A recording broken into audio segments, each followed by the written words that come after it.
Donc, à la clé, nous avons voulu porter notre regard sur le rôle et la place des femmes dans la Commune de Paris.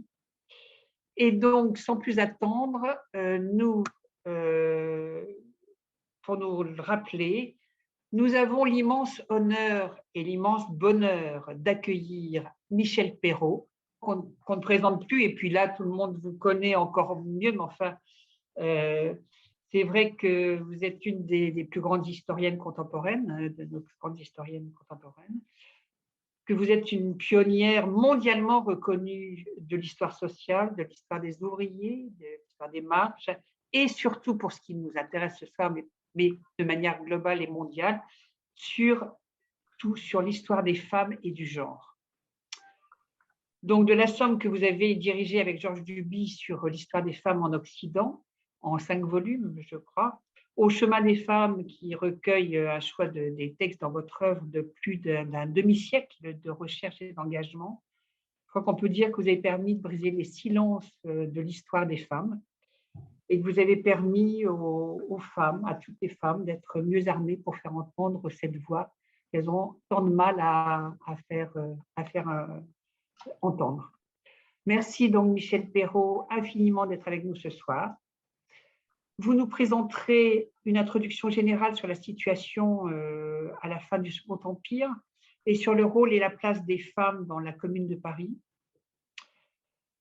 Nous accueillons aussi Catherine Chadefaux, historienne également, spécialiste. Alors, est-ce qu'on peut voir Catherine à l'écran?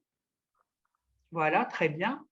Merci. Nous accueillons donc, elle est historienne également, mais spécialiste, elle, de l'Égypte ancienne. Donc, on aura l'occasion de faire peut-être une petite rencontre sur l'Égypte ancienne jusqu'à l'Égypte d'aujourd'hui, pourquoi pas, et sur les femmes en Égypte. Et que vous soyez spécialiste de l'Égypte ancienne, ça ne vous empêche pas de vous intéresser en particulier à l'histoire des femmes et aux femmes dans l'histoire, en particulier ici, les femmes de la Commune. Donc, Catherine Chadefaux, vous avez choisi de faire un zoom avant sur 6 femmes de la Commune, dont vous brosserez le portrait. Merci à vous d'être avec nous.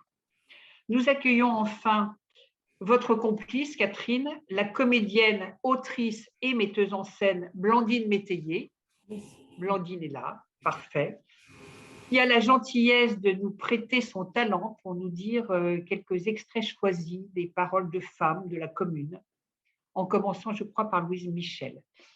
Merci Blandine, qui est non seulement votre complice Catherine, mais la nôtre pour bien des événements que nous faisons, où elle a la gentillesse de toujours répondre présent quand nous souhaitons avoir une comédienne qui illustre avec talent nos événements. Merci donc à vous trois d'être là. Merci à toutes et à tous de participer à ce moment très, très particulier où on est très, très fiers et très contents et je dois dire que je suis un peu impressionnée, Michel, par vous notamment. Je ne suis pas impressionnée par les médias, par les stars, etc. Mais je suis très impressionnée par des gens comme vous. Voilà, je le dis, c'est dit. Voilà. Alors, Michel Perrault, donc vous allez nous présenter une introduction générale sur la situation à la fin du Second Empire, sur la Commune et sur le rôle et la place des femmes dans ce moment historique. Eh bien, Michel Perrault, c'est à vous. Vous écoutez. Merci. Merci beaucoup de votre demande et merci à toutes, à toutes et à tous. J'espère qu'il y a des hommes aussi qui nous regardent. Et donc, je vais vous parler tout simplement des femmes dans la Commune. Les femmes sont les oubliées de l'histoire, hein, ça c'est une grande affaire. Mais les communardes, ou communeuses, selon les cas, sont particulièrement oubliées. Hein. On les connaît mal. Pourquoi les connaît-on mal? On va voir qu'il y a un problème de source, qu'on n'est pas toujours bien informé sur elles. On connaît Louise Michel. Je crois que tout le monde connaît Louise Michel, d'abord parce qu'elle a duré longtemps, elle est morte en 1905 ou 1906, et qu'elle a eu un rôle bien après la Commune, naturellement. Et puis aussi parce que la mémoire de ces femmes, les communardes, a été brouillé, et brouillé par les mauvaises images qu'on a d'elles, les pétroleuses, celles qui ont mis le feu et qui par conséquent correspondent à un petit peu l'image de la folie des femmes qui allument le feu en quelque sorte. Et pourtant, des poètes les avaient célébrées. Rimbaud, Les mains de Marie-Jeanne, hein, Verlaine, Louise Michel est très bien, écrit-il, et naturellement Victor Hugo, Virgo Major. Mais tout ça n'a pas empêché qu'elle soit niée, stigmatisée, caricaturée véritablement, vilipendée, comme je disais, sous l'image des pétroleurs. Et pourtant, la commune est une expérience importante. Elle se situe dans les autres expériences du 19e siècle. À chaque fois qu'il y a une rupture dans l'histoire, une révolution ou un événement important, on voit les femmes, des femmes, se lever et dire « et nous » en quelque sorte. Ce fut bien entendu le cas en 1789, est-il besoin de le rappeler, mais aussi en 1830, en 1848, où c'était le droit de vote qui était la chose la plus importante, et dans la commune, qui, on le redira tout à l'heure, n'a d'ailleurs pas tellement insisté sur le droit de vote. Autrement dit, c'est une expérience importante, mais qui se situe dans une continuité de la revendication des femmes. Et ce qui est intéressant dans la commune, c'est que ce sont des femmes du peuple, hein, des femmes du peuple, des femmes ouvrières. En 48 aussi, hein, il y avait beaucoup de femmes ouvrières, mais peut-être plus importantes encore en 1871. Alors, pourquoi est-ce qu'on ne parle pas tellement des communardes et qu'elles sont un petit peu dans un brouillard de l'oubli? D'abord, il y a un problème de source, hein. Les sources manuscrites, les sources d'archives, disons, sont nombreuses pourtant. Il y a des sources judiciaires avec lesquelles Jacques Rougerie a travaillé beaucoup. Mais justement, sur les femmes, il n'y en a pas tant que ça. Il y a eu environ 1 millier de femmes qui ont été poursuivies pour la commune, et on en parlera tout à l'heure, mais leurs dossiers sont moins nombreux et moins épais que pour les hommes. On verra les raisons tout à l'heure. De manière générale, elles disaient, après la commune, enfin quand on les a poursuivies, qu'elles n'avaient pas fait grand-chose, qu'elles s'étaient laissées entraîner par leur mari, ce qui était de bonne guerre, hein. Il fallait maintenant qu'elles retrouvent leur foyer. Mais du coup, eh bien, il n'y a pas énormément de choses dans les dossiers, et il faut dire que la justice aussi ne souhaitait pas tellement les poursuivre, elle voulait plutôt les renvoyer un peu vers leur foyer. La justice s'est surtout attaquée aux hommes, hein, aux communards. Donc, tout ça fait qu'il n'y a pas grand-chose sur elles. Alors, d'autre part, malgré tout, il y en a malgré tout, il y a eu des témoignages, et des témoignages extrêmement intéressants. Bien entendu, il y a les mémoires de Louise Michel. Je vais d'ailleurs vous les montrer parce qu'on vient de les rééditer. C'est une très belle réédition qui a été faite dans la collection Folio Histoire chez Gallimard. Donc, c'est très accessible, très, très intéressant. Mais ce qui est tout à fait passionnant, c'est que Louise Michel, au fond, elle ne parle pas tellement de la commune. Bon, elle parle beaucoup plus de la Nouvelle-Calédonie, où elle a été déportée et où elle a eu une action tout à fait remarquable. Mais il y a quelques autres témoignages. Par exemple, il y a Victorine Brochier, hein, qui a publié, Brochon, pardon, Souvenir d'une morte vivante. C'est paru dès 1909 et ça a été réédité depuis avec une préface de Lucien Descaves. Augustine Blanche-Cotte, Tablette d'une femme pendant la Commune, publié il y a déjà assez longtemps également.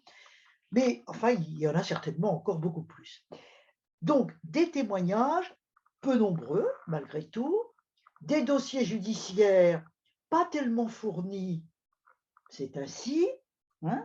Donc, tout ça fait que leur connaissance est relativement difficile. Ceci dit, il y a eu des travaux sur elle. Et comme travail pionnier, je voudrais tout de suite citer le livre d'Edith Thomas qui s'appelle Les pétroleuses, avec des guillemets. Hein. Et je voudrais saluer ce livre et cette historienne qui est véritablement morte, décédée depuis longtemps, mais qui a été véritablement une pionnière, hein, parce qu'elle a publié ce livre dans les années 50. Lui aussi vient d'être réédité dans la même collection Folio Histoire chez Gallimard. Et c'est passionnant, c'est tout à fait passionnant. Elle a été une des premières, elle était archiviste, Edith Thomas. Alors elle connaissait évidemment très très bien les archives et leur fonctionnement.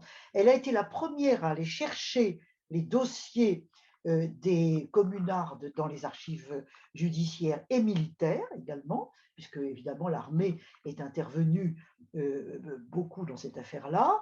Et ce livre est magnifique. Hein, et tout le monde s'y puise parce qu'il n'est absolument pas démodé et on peut en effet y puiser beaucoup. Et puis alors bien sûr, les grands travaux de Jacques Rougerie. Hein. Jacques Rougerie, qui est un de mes contemporains, a été un des premiers historiens à s'attaquer à la commune. Il a fait sur les communards des travaux absolument remarquables et il a publié dans un recueil un article sur les femmes dans la commune. Et ça a été publié dans le recueil publié par Christine Forêt et qui s'appelle Encyclopédie politique et historique des femmes. C'est paru en 1967 et l'article de Jacques Rougerie est tout à fait fondamental. Alors, bien entendu, depuis, il y a eu d'autres travaux. Il y a eu des travaux, notamment anglo-saxons, hein, notamment Caroline Echner, Surrounding the Barricades, Women in the Commune de Paris, publié en 2004. Et il y a une traduction française qui vient d'être faite il n'y a pas très longtemps. Bien entendu, il y a eu des biographies sur Elisabeth Dmitriev, il y a déjà un certain temps, sur André Léo. C'est plus récent, parce que André Léo a été une de ces communardes oubliées alors qu'elle était une femme tout à fait considérable. Et puis, il y a des études dans les ouvrages récents qui ont été publiés sur la commune, par exemple, sous la direction de Marc César et Laure Godineau, La commune de 1871, une relecture. C'est un ouvrage passionnant. Les conférences qu'elle fait, je pouvais y accéder. Où il y a une étude sur les communards. Voilà. Autrement dit, dans la bibliographie, on trouve quand même pas mal de choses sur les femmes dans la commune. Alors, ce dont je voudrais vous parler d'abord, c'est de la situation des femmes dans Paris, hein, dans la France bien sûr, mais surtout dans Paris à la fin du Second Empire.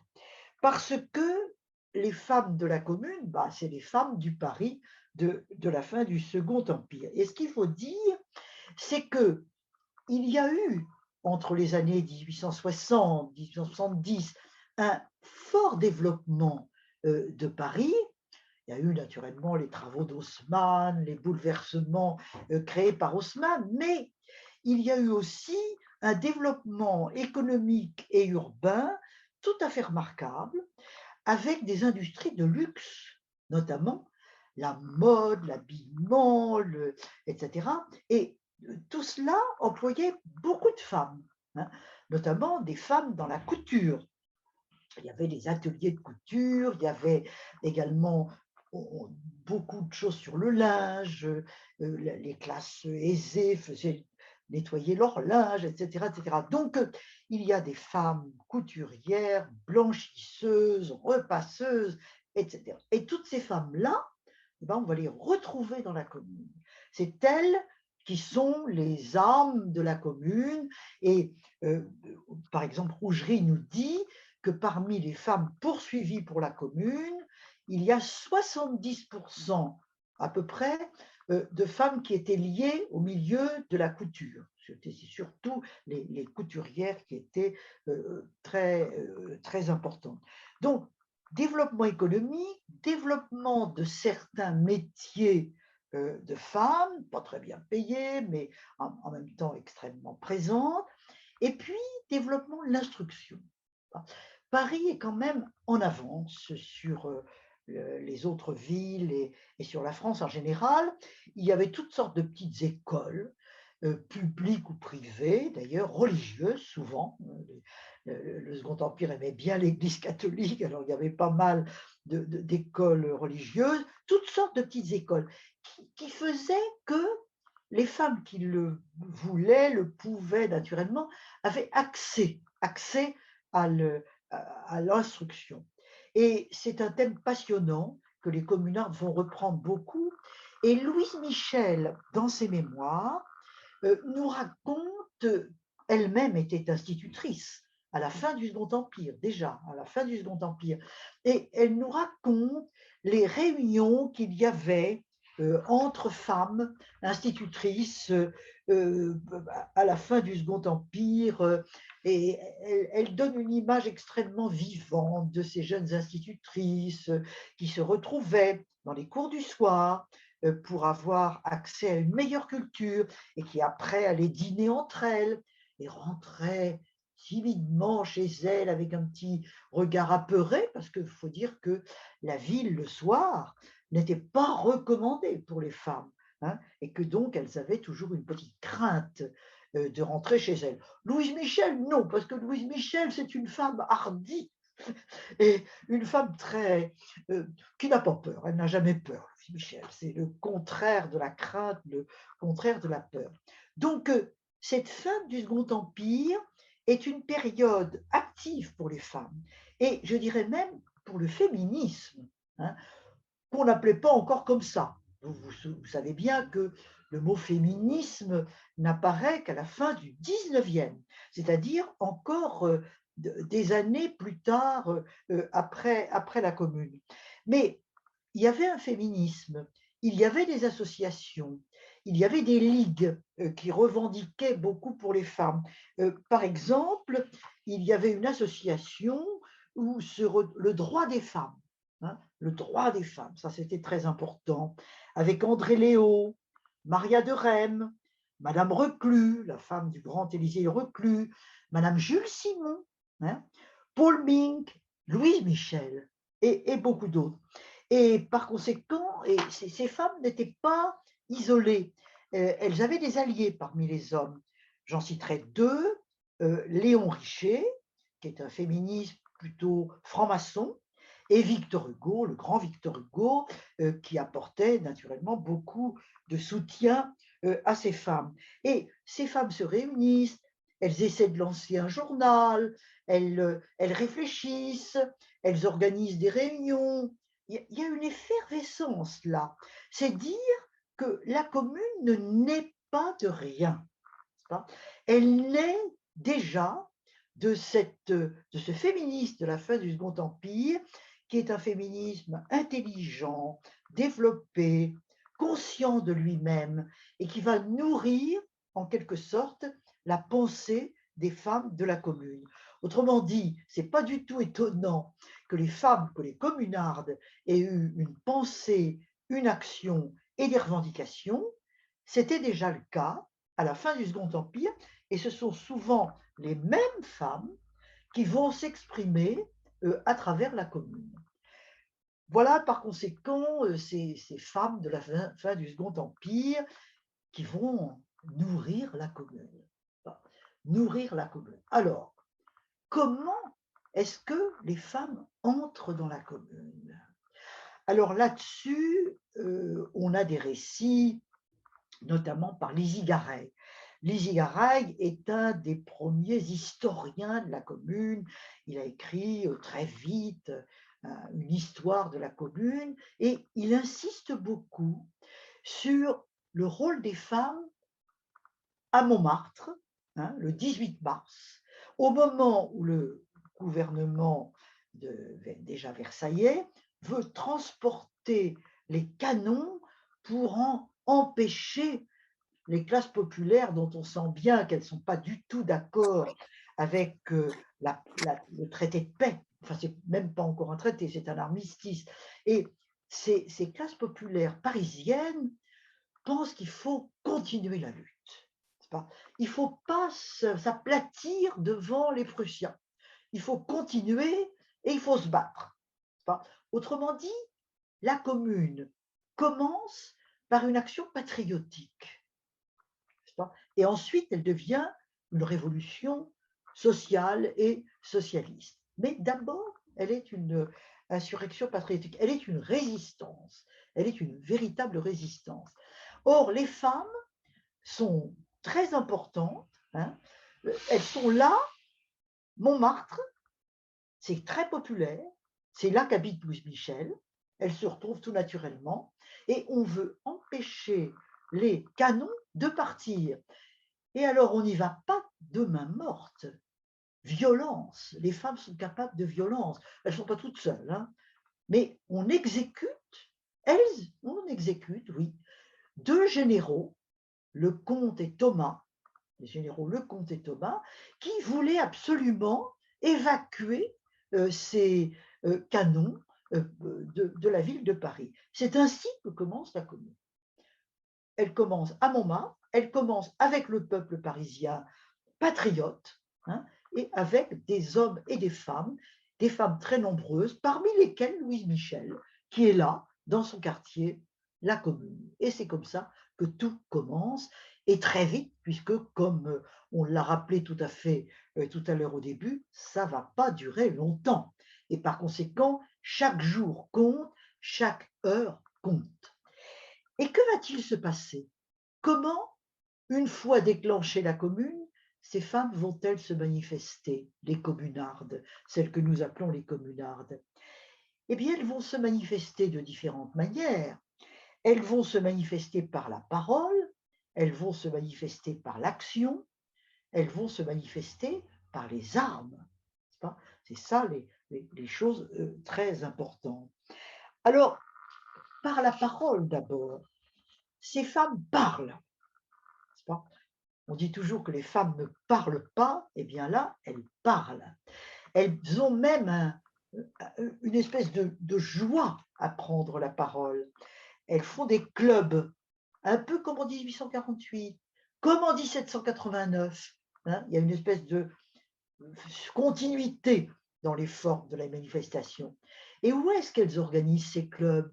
Eh bien, dans les églises, parce que les églises sont un petit peu mobilisées, hein, elles sont, mobilisées en quelque sorte. Il ne faut pas oublier que le peuple de Paris à cette époque-là est volontiers très anticlérical.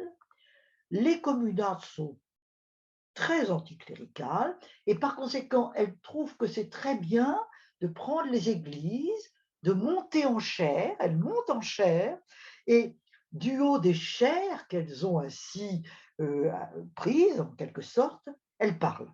Hein. Elles parlent, et quelle est leur parole? Est-ce qu'on la connaît? Oui, on la connaît parce que les journaux les reproduisent. Plus que dans les archives, ce sont là les journaux de la Commune qui donnent leur parole. Et leur parole, est-ce qu'elle est vraiment féministe? Eh bien, peut-être je vais vous décevoir, pas tant que ça. Pas tant que ça parce qu'elles se sentent porte-parole du peuple, c'est-à-dire des revendications de tout le peuple. Ce qu'elles veulent faire, c'est une révolution. La République, ah oui, elles sont très républicaines. La République et la Révolution, voilà ce qu'elles veulent.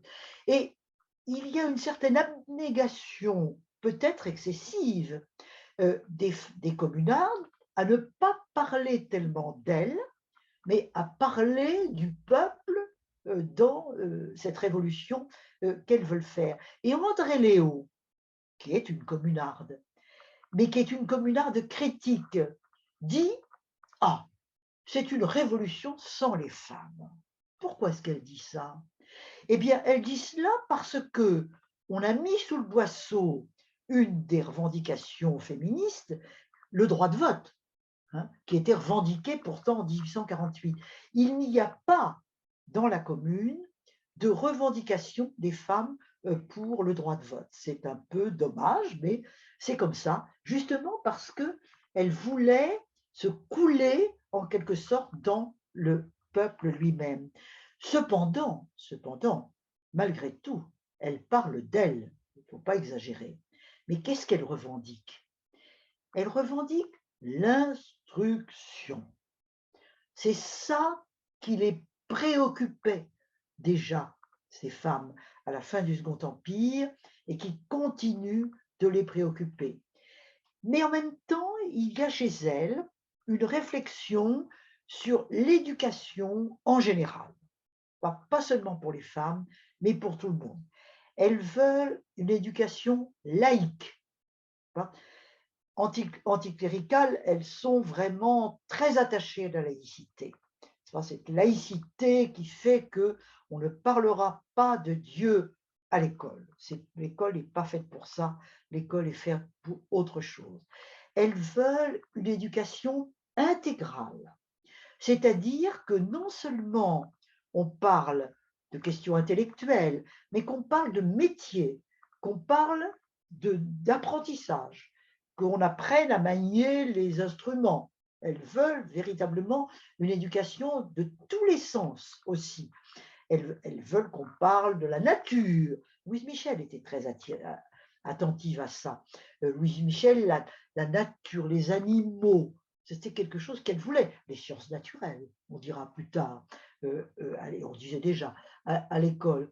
Autrement dit, vraiment quelque chose d'un petit peu universel, d'intégral. Elles veulent l'égalité entre les garçons et les filles. Alors là, oui, hein, qu'il y ait la même instruction pour les petites filles et pour les petits garçons.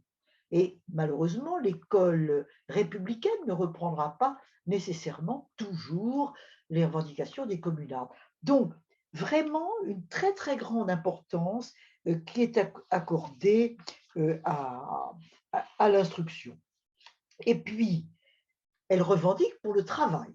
Alors ça, le travail, elles sont des ouvrières. Donc, le travail importe beaucoup pour elles. Qu'est-ce qu'elles veulent? Elles veulent accéder à tous les métiers. Il y avait des métiers féminins, des métiers que pratiquaient les femmes. Elles disent, mais nous voulons accéder à tous les métiers.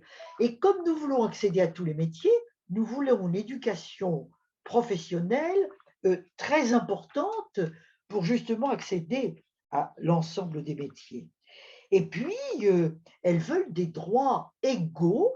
Alors ça, c'est un autre type de revendication, j'allais dire plutôt civile, si vous voulez, qui est les mêmes droits pour les femmes qui vivent en concubinage et les femmes qui vivent dans un mariage légal. Voilà. Et pourquoi est-ce qu'elles demandent ça? Eh bien, elles demandent cela parce qu'il y avait une espèce de culture populaire du concubinage. Hein. Jacques Rougerie nous dit dans ses livres qu'il y avait probablement 30% des femmes de la classe ouvrière qui vivaient en concubinage. C'est donc une minorité importante, c'est vraiment très important. Elle dit, si on donne des secours aux femmes veuves des communards qui auront été battus, qui seront morts dans l'insurrection, et bien qu'on les donne à égalité pour les femmes mariées légitimement et les femmes en concubinage. Et de même pour les enfants naturels. Hein. S'il y a des enfants naturels, qu'ils aient les mêmes droits que les enfants dits légitimes. C'est très intéressant parce que ça montre une volonté de subvertir un petit peu les barrières, les barrières de la légitimité, en quelque sorte. Alors donc, vous voyez, il y a des revendications extrêmement intéressantes pour la parole des femmes et leurs droits et leurs revendications. Et puis, il y a aussi quelque chose d'intéressant qui est, j'ai dit la prise de parole, mais la prise des armes. Et il faut rappeler que les femmes étaient exclues des armes depuis bien longtemps, hein. La Révolution française, déjà, avait demandé que les femmes aux armées, allez, on n'en voulait plus. Il fallait qu'elles quittent les armées. Pourquoi? Parce que la place des femmes n'est pas dans les armées. La place des femmes est au foyer. Elles doivent s'occuper des enfants, du foyer, de la cuisine, du ménage, les rôles des femmes. La Révolution française et la République, les républiques successives, ont eu une idée extrêmement forte de la division sexuelle des rôles, hein. Le public pour les hommes, le privé pour les femmes, certes, sous le contrôle des hommes, toujours, hein. Mais donc les armes, non, ce n'est pas pour les femmes. Et ceci dit, à chaque fois qu'il y a eu une révolution, une émeute, les femmes demandaient les armes. Un des exemples les plus célèbres, c'est les Vésuviennes en 1848.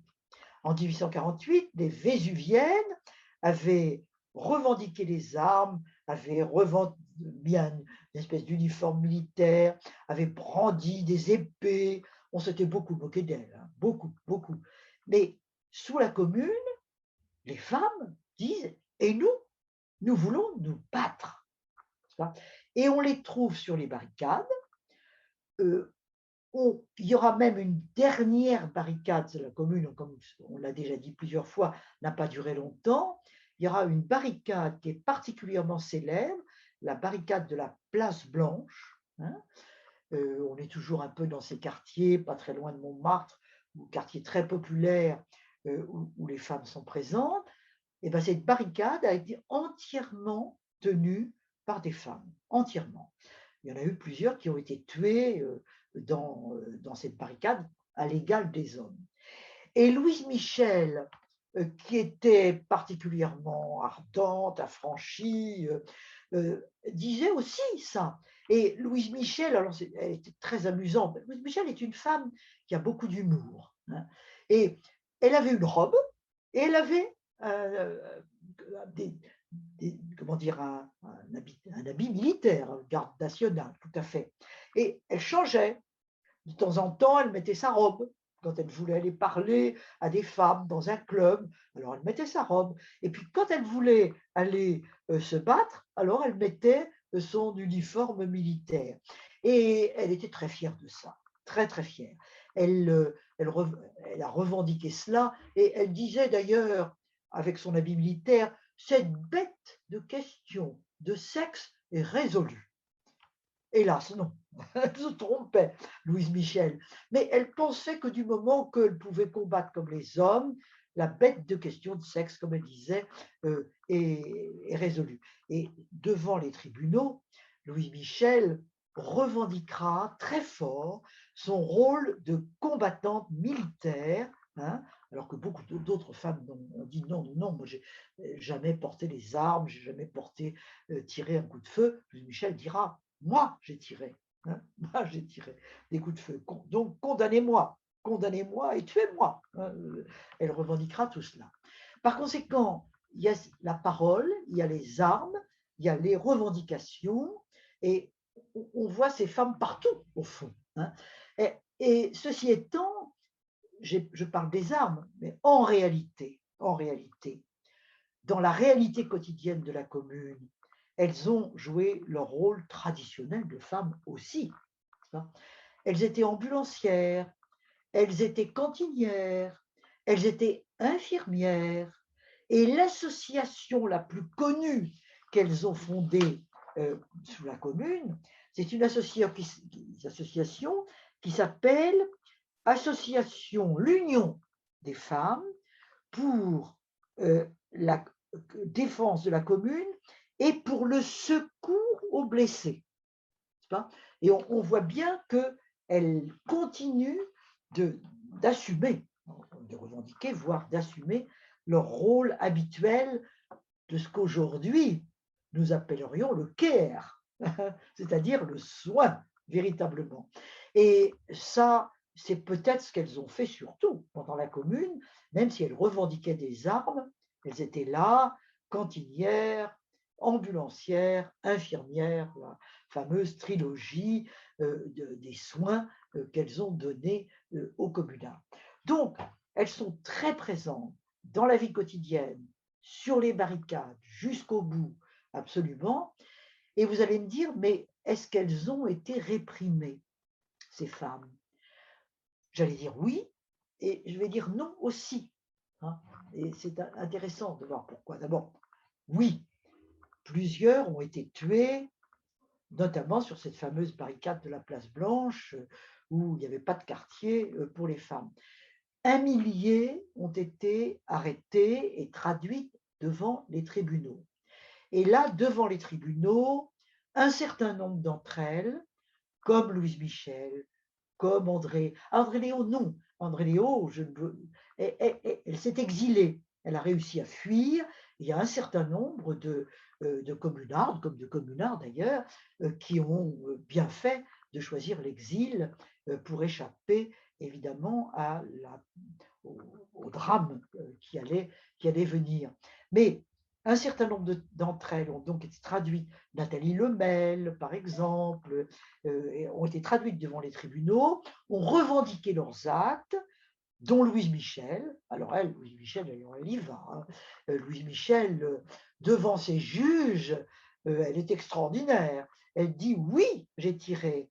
Oui, j'ai tiré sur les Versaillais. Tuez-moi.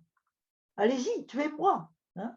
Et elle dit, son modèle, c'était Ferré.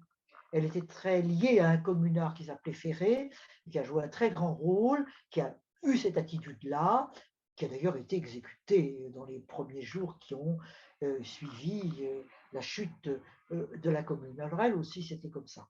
Mais les tribunaux ne tenaient pas à condamner les femmes. Ils ne tenaient pas à condamner les femmes. D'abord, c'est une espèce de différence des sexes, comme ça, hein. On ne va pas reconnaître les femmes dignes, au fond, d'être punies parce que on estime qu'elles sont irresponsables. Il y a une grande tradition qui veut que les femmes sont des mineurs, elles sont comme des enfants, elles sont irresponsables, donc on ne va pas les condamner. On ne va pas les condamner.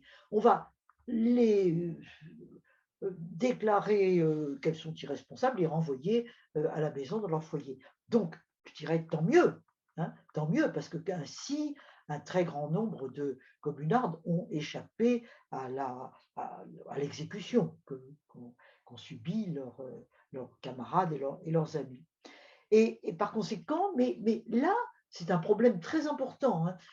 Vous savez bien qu'aujourd'hui, dans les prisons françaises, il y a seulement 4% de femmes. C'est-à-dire que les prisons, c'est les hommes.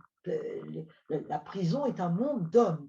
Et il y a très peu de femmes en prison et ça pose un véritable problème, j'allais dire, philosophique, en quelque sorte, que nous ne pouvons pas aborder ici. Mais c'est intéressant et la commune, d'une certaine manière, le vérifie. Alors, une chose dont je n'ai pas parlé, c'est les incendies de la commune, hein. La fin de la commune a été marquée par des incendies très, très importants dans le centre de Paris, les Tuileries, etc. Est-ce que les femmes ont participé à ces incendies? Edith Thomas, qui a étudié la question, dit « je n'en sais rien ». N'est-ce pas? Je n'en sais rien, je n'en ai pas vraiment la preuve, mais enfin, il n'y a aucune raison qu'elle, qui était vraiment tout à fait décidée, n'ait pas participé aux incendies de la commune. En tout cas, on s'en servira de toute manière pour dire les pétroleuses, c'est-à-dire justement celles auxquelles on attribue les incendies dans la ville, qu'elles en soient responsables ou pas, probablement comme les hommes, à égalité avec les hommes, mais sans qu'on ait évidemment de preuves particulières. Alors, voilà un petit peu ce que… Naturellement, il y a des figures qui se détachent de ces communardes. Louise Michel est la plus extraordinaire et sur Louise Michel, on est bien informé puisque, comme je l'ai dit, elle a écrit ses mémoires, elle a vécu longtemps, elle s'est toujours revendiquée de la commune et on peut dire que Louise Michel a été admirée, pas admirée même par les gens qui ne l'aimaient pas, parce que elle avait cet extraordinaire courage, elle avait cette extraordinaire aura, hein, qui la distinguait parmi les autres, et qu'elle est vraiment une figure étonnante. Moi, je sais qu'il y a une espèce de tradition dans ma famille, petite bourgeoisie, moyenne bourgeoisie. Ma mère, qui est morte très âgée, me disait: ta grand-mère que je n'ai pas connue du coup, aimait Louise Michel. Et ma grand-mère est morte en 1915, vous voyez. Donc, c'est une femme des années 1900, tout à fait. Ta grand-mère aimait Louise Michel. J'ai toujours entendu parler dans ma famille de Louise Michel comme quelqu'un de tout à fait remarquable. Voilà donc ce que on pouvait dire là-dessus.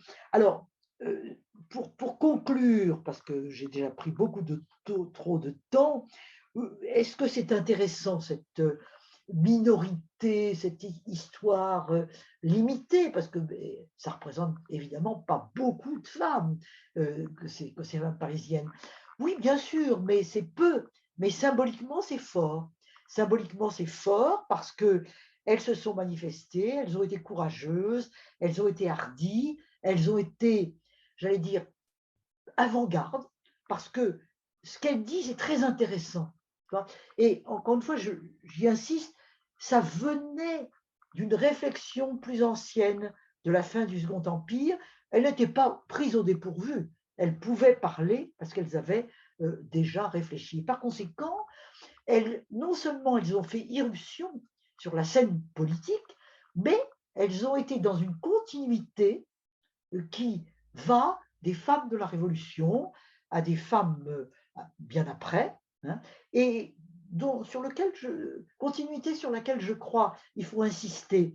Ce sont les silences de l'histoire qui interrompent cette histoire. Mais faire l'histoire des femmes, c'est montrer à la fois les irruptions, comme la Commune, et les continuités, comme la Commune l'a été aussi. Alors, gloire aux communards, voilà. Merci. Merci beaucoup, Michel Perrault.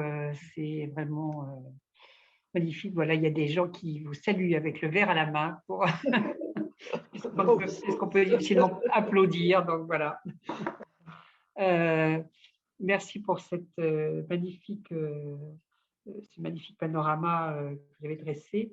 Il y a quelques questions et évidemment beaucoup de remerciements dans le chat. Merci, passionnant, un immense merci, etc. Évidemment. Dans les questions, nous avons une question qui quel écho et quelle forme a pris la commune en région et des femmes y ont-ils joué un rôle reconnu? Ça, c'est une première question. Oui, alors il y a eu des communes, en effet, dans les villes. Marseille, Limoges, Montpellier, quelques autres, Saint-Étienne aussi. Je ne suis pas complète, hein, là il y en a eu plusieurs. On ne sait pas grand-chose sur les femmes dans ces villes-là. Hein. C'est étudié quand même. Peut-être que je manque d'ailleurs d'informations là, mais il y a eu des études très anciennes par Jeanne Gaillard, qui est une historienne qui a été une des premières à étudier les communes régionales. J'ai regardé ça notamment. On ne sait pas grand-chose sur les femmes dans la commune. Il n'y a aucune raison de penser qu'il y en avait dans ces communes, mais il n'y a aucune raison de penser qu'elles n'avaient pas un rôle. Elles en avaient certainement un, parce que à chaque fois, ce sont des milieux populaires, hein, et que les femmes dans les milieux populaires sont évidemment intéressantes. Mais vous voyez, je suis un peu courte là-dessus. Alors, merci. Je vais vous poser une deuxième colle, alors du coup, d'une autre question qui est encore plus spécifique en termes de territoire. Quelqu'une dit: j'habite le Creusot dans le 71. La commune y a duré 3 jours et demi. Et le maire était Jean-Baptiste Dumay. Y avait-il des femmes? Je pense que la réponse est la même, c'est qu'on ne sait pas trop pas. Oui, on ne sait pas beaucoup. Surtout sur cette commune du Creusot. Merci à madame, je pense, de Oui. la mentionner parce que c'est très intéressant. Le Creusot, grande usine métallurgique, hein, les Schneider, enfin c'est quelque chose d'essentiel à cette époque-là et ça va continuer évidemment sous la Troisième République. Et le Creusot avait la réputation d'être sage, hein, d'être véritablement, c'était le paternalisme, les ouvriers étaient plutôt mieux payés, mieux, bon, peut-être pas mieux considérés, mais mieux logés qu'ailleurs, etc. Donc, ça avait la réputation de sagesse, et pourtant, il y a eu cette commune de 3 jours au Creusot, ce qui est en effet tout à fait intéressant. Vous parlez du rôle des femmes, c'est peut-être pas mon indifférence, mais mon ignorance qui fait que je ne peux pas vraiment vous en parler et vous dire si on sait beaucoup de choses là-dessus, je ne crois pas, hein. Mais enfin, mon ignorance surtout. Merci. Euh, Autre question qui rejoint la première, euh, quels ont été, enfin, quels ont été les échos, quels ont été les impacts, s'il y en a eu, de la commune au niveau international? Comment est-ce que la commune a résonné au-delà de la nation? Dans l'immédiat, pas tant que ça, hein. Ça, encore une fois, c'est rapide, c'est court. Karl Marx, qui était à Londres, alors donc le milieu londonien, pardon, est très international, très actif, a tout de suite su, tout de suite, hein. Et il a accordé de l'importance à la commune. Engels, plus que lui d'ailleurs, voyait dans la commune comme un espèce de modèle du pouvoir politique du prolétariat, hein. Il y a eu ensuite une tradition communiste de pouvoir politique du prolétariat dont la commune aurait été le premier exemple. Karl Marx a attaché tellement d'importance à la commune qu'il a envoyé, si l'on peut dire, une femme, Elisabeth Dimitriev, dont il va être question tout à l'heure, un petit peu pour établir le lien avec les communards et pour être un peu sa déléguée, sa déléguée en quelque sorte. C'est évidemment intéressant. Ceci étant, Karl Marx n'était pas un grand admirateur du mouvement ouvrier français, curieusement, hein. Il pensait que les Français étaient un peu fous, hein. Une de ses filles, Laura, a épousé un socialiste français, Lafargue, très très connu. Il a écrit Un droit à la paresse, qui est un texte magnifique. Mais Karl Marx est un homme quand même d'ordre, et discipliné, voilà. Et il pensait que quand même ces Français, c'était bien un peu fou.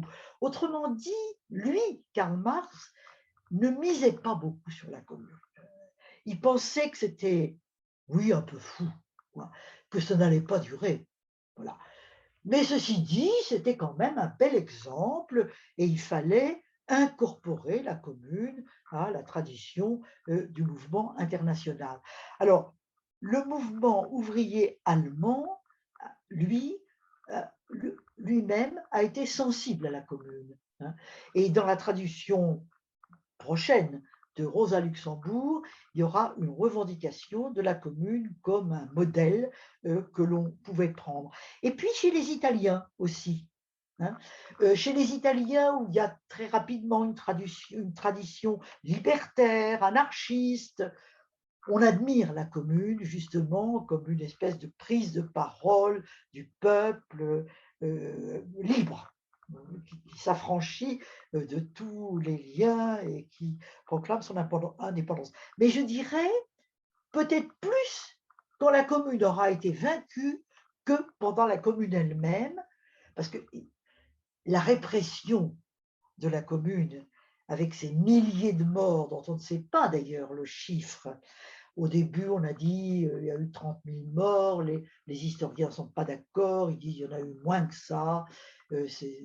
Faut pas non plus, il faut faire une histoire sérieuse, il faut faire une histoire sûre. Hein. Bon, peu importe, il y en a eu, et il y en a eu trop, évidemment. Mais ces morts de la commune vont marquer les esprits et du coup vont donner à la commune une répercussion dans les esprits qu'elle n'a peut-être pas eu sur le moment parce que c'était trop rapide, etc. Voilà. Mais il y a une répercussion internationale de la commune, bien sûr. Mais encore une fois, par la suite, peut-être plus que sur le moment. D'accord. Merci beaucoup. Attention, ce que je voudrais dire, on n'est pas à l'époque de l'Internet. On n'est Oui, pas à c'est vrai. l'époque du téléphone. Ne l'oubliez pas. Hein. C'est vrai. Les gens vont savoir ce qui arrive par les journaux. C'est-à-dire qu'ils apprennent ça presque avec la fin de la commune. Pas en Angleterre, parce que l'Angleterre est à la porte à côté et les communications allaient très vite avec l'Angleterre. Dans les autres pays, vous savez, il fallait du temps pour qu'on le sache. Le temps n'est pas le même que maintenant. Merci beaucoup, Michel Perrault. Merci pour ces questions. Il y a une autre question. Qui, je pense, s'adressera plutôt, à laquelle répondra plutôt Catherine Chadefaux tout à l'heure, puisque c'est sur André Léo et sur le fait que comment comprendre qu'elle soit si peu connue, hormis dans la Vienne. Mais enfin, alors allez-y. Alors allez-y. Il se trouve que j'aime beaucoup André Léo, beaucoup. Et c'est une femme remarquable parce que elle a traversé le temps, vous savez. Sous le Second Empire, elle a été très importante. Hein. Elle écrivait des romans, on va nous en parler tout à l'heure. Mais elle a une espèce de continuité. Et dans l'exil, elle épouse en deuxième noces, son mari était décédé, elle épouse Benoît Malon. Et Benoît Malon représente un courant très intéressant du socialisme français, qui n'est pas tellement connu, mais qui est très réaliste, très réformiste d'une certaine manière, mais ce qui veut dire aussi qu'il prend les choses à bras le corps et qui essaie d'apporter des réponses concrètes à des problèmes concrets. C'est une tradition magnifique. Et vraiment, André Léo est quelqu'un qui a été oublié, injustement oublié, et que l'on redécouvre maintenant, et dont on va nous parler tout à l'heure, et je m'en réjouis beaucoup. Très bien, merci. Alors, au fur et à mesure que vous répondez aux questions, d'autres questions viennent. Donc, je vous donne la dernière, puis après, on passera à la suite, si vous en êtes d'accord, parce qu'il faut qu'on respecte effectivement le temps qui nous est imparti. Donc, quelqu'un qui vous remercie. Alors, je passe tous les remerciements infinis, etc., mais il y en a beaucoup, et c'est normal. Une participante demande, je me permets de conseiller les travaux de Fanny Brugnon sur la violence politique des femmes, sur les stéréotypes et sur les femmes plus pacifiques, les femmes en prison, etc. Mais je veux dire, on peut aussi lire les ouvrages de Michel Perrault sur les prisons et qui vraiment a parlé effectivement de ces questions de violence et d'emprisonnement, etc. Et j'aimerais savoir, dit-elle, si vous avez pu faire un lien entre les communes de Paris, Marseille, etc., et la libre commune d'Osaka, au Mexique, en 2006. Y a-t-il des ouvrages qui portent sur les femmes dans cette commune insurrectionnelle plus récente?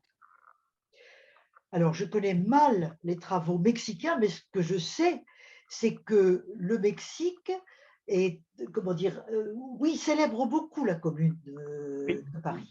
Hein.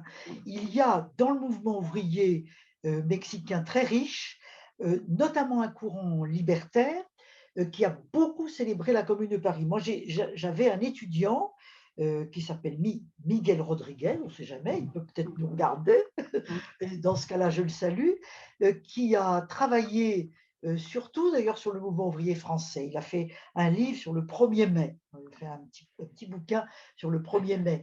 Et je discutais souvent avec lui du mouvement ouvrier mexicain et j'ai appris beaucoup de choses, bien que je ne sois pas du tout une spécialiste, sur le mouvement ouvrier mexicain. Il me disait, mais le mouvement ouvrier mexicain regardait beaucoup et la Révolution française, hein, et le mouvement ouvrier français. Donc oui, la Commune de Paris a certainement rayonné au Mexique. Merci beaucoup. Ce serait des questions, on en aurait 10 000 à vous poser. Je me souviens d'une anecdote que vous avez expliquée à propos de